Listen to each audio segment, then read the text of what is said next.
Hello दोस्तों, हम पढ़ रहे हैं 9th क्लास का चैप्टर नंबर 1 हमारे आसपास के पदार्थ मैटर इन आवर सराउंडिंग। अध्याय में नजर हम पढ़ेंगे पदार्थ के बारे में, पदार्थ की अवस्थाओं के बारे में। पदार्थ विश्व में प्रत्येक वस्तु जिस सामग्री से बनी है उसे पदार्थ कहा जाता है। हमारे आसपास विद्यमान हर वस्तु में पदार्थ है। पदार्थ स्थान घेरता है और इसका द्रव्यमान होता है। कणों के भौतिक गुण। पदार्थ से पदार्थ कणों से बना होता है, ये सतत होता है। पदार्थ के कण अत्यंत छोटे होते हैं। पदार्थ के कणों के अभिलाक्षणिक गुण। पदार्थ के कण निरंतर गति करते हैं, यानी उनके पास गतिज ऊर्जा होती है। तापमान बढ़ने से कणों की गतिज ऊर्जा तेज हो जाती है, क्योंकि कणों की गतिज ऊर्जा बढ़ जाती है।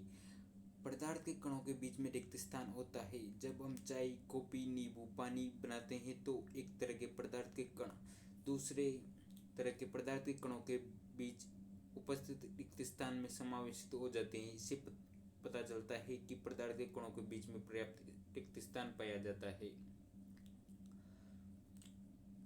पदार्थ के कण एक दूसरे को आकर्षित करते हैं। जब हम पानी के नल को खोलते हैं और पानी की धार को अपनी अंगुली से तोड़ने की कोशिश करते हैं, क्या वो धार टूट जाती है?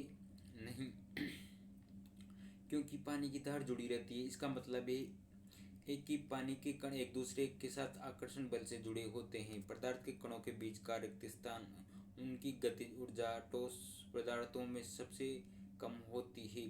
द्रव अवस्था में मध्यम, गैसीय अवस्था में अत्यधिक होते हैं। आकर्षण बल भी ठोस में अत्यधिक, द्रव में मध्यम और गैस में सबसे कम होता है। गैसीय अवस्था में कणों में गति मध्यम होती है, द्रव अवस्था में और न्यूनतम होती है, ठोस अवस्था में अधिकतम होती है। ठोस, द्रव, गैस। ठोस, द्रव, गैस, तीन अवस्थाओं का योजनाबद्ध आवर्धित चित्रण। पदार्थ की अवस्थाएं। भौतिक रूप से पदार्थ तीन अवस्थाओं में पाया जाता है: ठोस अवस्था, द्रव अवस्था, गैसीय अवस्था। हम मानव शरीर को भी पदार्थ की तीन अवस्थाओं में विभाजित कर सकते हैं। हड्डियां और दांत ठोस अवस्था में होते हैं। ब्लड और जल द्रव अवस्था में होते हैं। फेफड़ों में हवा गैसीय अवस्था और 70% पानी हमारे शरीर में मौजूद है। ठोस अवस्था एक निश्चित आकार होता है। ठोस अवस्था में स्पष्ट सीमाएं होती है। निश्चित या स्थिर आयतन होता है। इनकी संपीड़ितता नगण्य होती है। ये दृढ़ होते हैं। उदाहरण: बल लगाने से रबड़ बैंड का आकार बदल जाता है, लेकिन जब बल हटा लेने से यह पुनः अपने मूल आकार में आ जाता है। अगर अत्यधिक बल लगाया जाए तो रबड़ बैंड टूट जाता है। ठोस पदार्थों में कणों की गतिज ऊर्जा न्यूनतम होती है, इसलिए ठोस पदार्थों का एक निश्चित और दृढ़ आकार होता है। शर्करा और नमक जिस बर्तन में रखे जाते हैं उसे बर्तन का आकार ले लेते हैं, लेकिन ये ठोस पदार्थ हैं क्योंकि क्रिस्टलों का आकार वही रहता है। हाथ से दबाकर स्पंज को काफी हद तक संपीड़ित कर सकते हैं, लेकिन फिर भी यह ठोस है। कारण यह है कि स्पंज के छिद्रों में हवा भरी होती है, दबाने से हवा बाहर निकल जाती है। ठोस पदार्थ। ठोस अवस्था। द्रव तरल होते हैं, उनमें बहाव होता है। द्रव का कोई निश्चित आकार नहीं होता, वे बर्तन का आकार लेते हैं। द्रव का निश्चित आयतन होता है। द्रव में बहुत कम संपीड़न होता है। द्रव के कणों का आकर्षण बल उसका आयतन निश्चित रखता है। द्रव जिस बर्तन में रखे जाते हैं वह उसी बर्तन का आकार ले लेते हैं। जैसे गैस जैसे ऑक्सीजन और कार्बन डाइऑक्साइड पानी में मिश्रण करती है और यह जलीय पौधे व जीव पानी में घुली ऑक्सीजन के कारण इस पानी में सांस ले पाते हैं। द्रव अवस्था में विसरण अधिक होता है और ठोस अवस्था में कम होता है, क्योंकि कणों में गति द्रव से ज़्यादा होती है और ठोस के कणों की गति कम होती है। गैसों में बहाव होता है। गैसों में संपीड़न अधिक होता है। गैसों में कोई निश्चित सीमा नहीं होती। गैसों में कोई निश्चित आकार नहीं होता। गैसों में कोई निश्चित आयतन नहीं होता। गैस में कण एक इधर उधर घूमने के लिए पूरी तरह स्वतंत्र होते हैं। इनमें आकर्षण बल कम होता है, इसलिए गैसों में बहाव होता है। गैस का कोई निश्चित आयतन नहीं होता, इसलिए गैस जिस बर्तन में रखी जाती है वह उसी बर्तन का आकार घेर लेती है। गैसीय अवस्था में कण अनियमित रूप से तेजी से गति करते हैं। इसी कारण कण आपस में और बर्तन की दीवारों से टकराते हैं। बर्तन की दीवार पर गैस कणों द्वारा प्रति इकाई क्षेत्र पर लगे बल के कारण गैस का दबाव बनता है। पदार्थ की अवस्थाओं में परिवर्तन। तीन पदार्थों की तीन अवस्थाओं में मिलता है। पानी पदार्थों की तीन अवस्थाओं में मिलता है। ठोस में बर्फ, द्रव में पानी और गैस ये अवस्था में वाष्प मिलती है। गर्म करने पर बर्फ पानी में परिवर्तित हो जाती है और पानी वाष्प में परिवर्तित हो जाता है। पदार्थ की भौतिक अवस्थाओं को दो तरीके से परिवर्तित किया जा सकता है। तापमान में परिवर्तन थर्मामीटर के द्वारा नापा जाता है।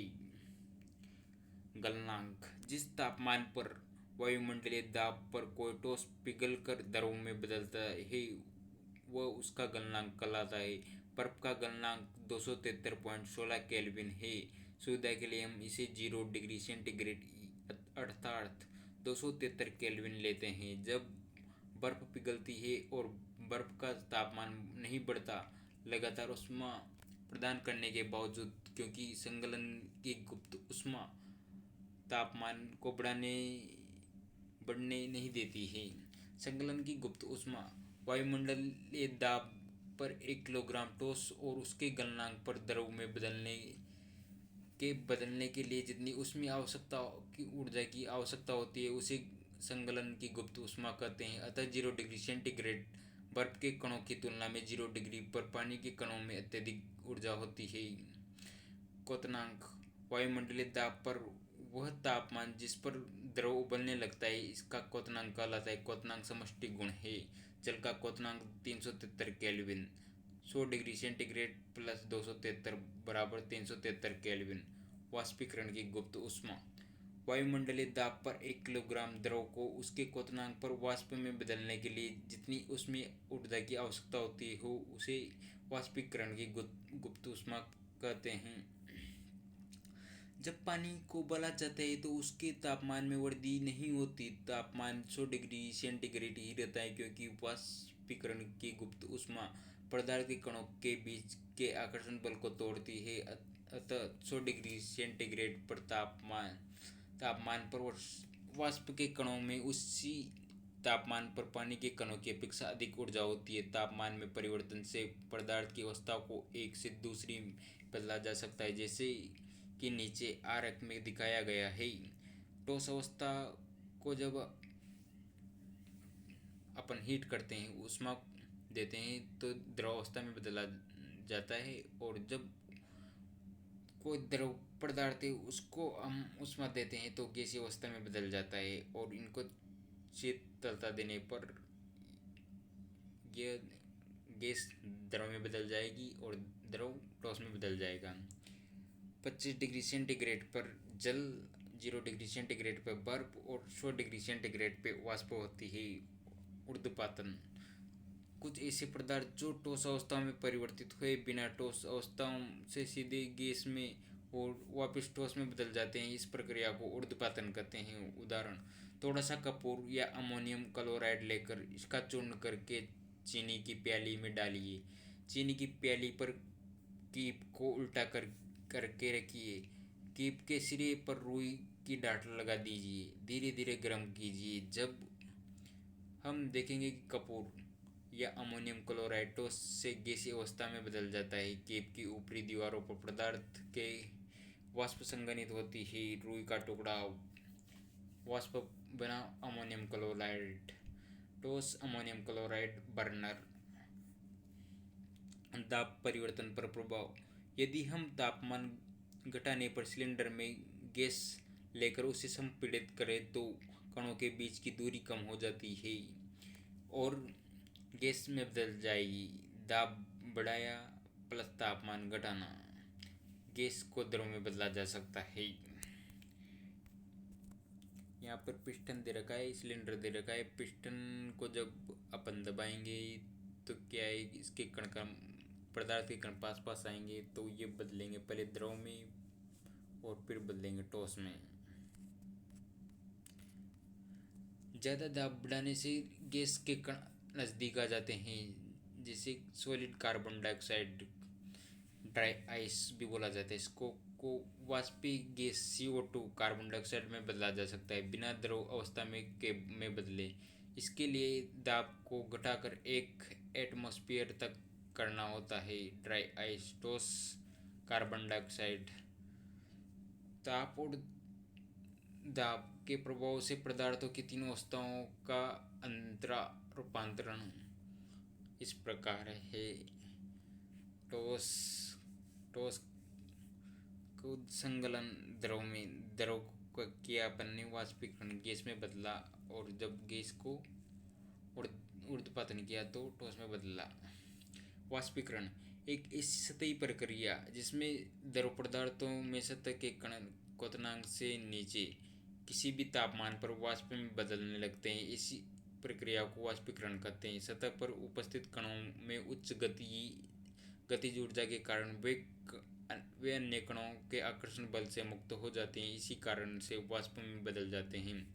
वाष्पीकरण को प्रभावित करने वाले कारक। सतही क्षेत्रफल बढ़ाने से वाष्पीकरण की दर बढ़ जाती है। तापमान में वृद्धि, तापमान बढ़ाने से वाष्पीकरण की दर बढ़ जाती है क्योंकि पदार्थ के कणों की गतिज ऊर्जा बढ़ जाती है। आर्द्रता, अगर हवा में आर्द्रता है तो वाष्पीकरण की दर घट जाती है। ज़्यादा आर्द्रता, कम वाष्पीकरण। वायु की गति, अगर वायु की गति बढ़ जाती है तो वाष्पीकरण की दर भी बढ़ जाती है। वाष्पीकरण से शीतलता होती है। वाष्पीकरण की प्रक्रिया के दौरान लुप्त हुई ऊर्जा को पुनः प्राप्त करने के लिए द्रव के कण अपने आसपास के वातावरण से ऊर्जा अवशोषित कर लेते हैं। इस अवशोषण के कारण वातावरण शीतल हो जाता है। उदाहरण, अगर हम हाथ पर एसीटोन डालते हैं तो एसीटोन हमारे हाथ से ऊष्मा लेकर वाष्प में परिवर्तित हो जाता है, और इसी कारण हमें हाथ पर शीतलता महसूस होती है। गर्मी में हमें सूती कपड़े पहनने चाहिए क्योंकि गर्मियों में पसीना अधिक आता है। सूती कपड़े पानी के अच्छे अवशोषक होने के कारण पसीना अवशोषित करके वायुमंडल में आसानी से वाष्पीकरण कर देते हैं, जो कि वाष्पीकरण से शीतलता होती है। अतः गर्मी में सूती कपड़े से आराम मिलता है। गर्मियों में अक्सर लोग मैदान में पानी छिड़कते हैं। यह पानी मैदानों से ऊर्जा गर्मी प्राप्त करके वाष्प में बदल जाता है और उस जगह को ठंडा कर देता है। ठीक है भाई, take care, good night, sweet dreams, सब खैर।